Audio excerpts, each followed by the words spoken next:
আলহামদুলিল্লাহ, পবিত্র কোরবানির জন্য মহেশ, এই মহেশটি ক্রয় করা হলো। আলহামদুলিল্লাহ, সবাই দোয়া করবেন যাতে পবিত্র কোরবানি সুন্দরভাবে দিতে পারি। আল্লাহ যাতে আমাদের কোরবানি কবুল করেন, সবার কাছে দোয়া রাখছি।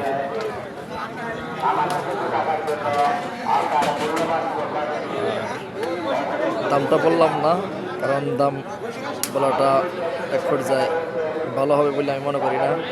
এটা একটা অহংকার হয়তো বাড়িয়া চলে আসতে পারে, তাই দামটা বললাম না। সবাই দোয়া করবেন যাতে কোরবানির দিন পর্যন্ত এই মহেশটি সুস্থ থাকেন। আর আল্লাহ তাআলা আমাদের পবিত্র কোরবানি কবুল করুন, আমিন। আসসালামু আলাইকুম রহমতুল্লাহ।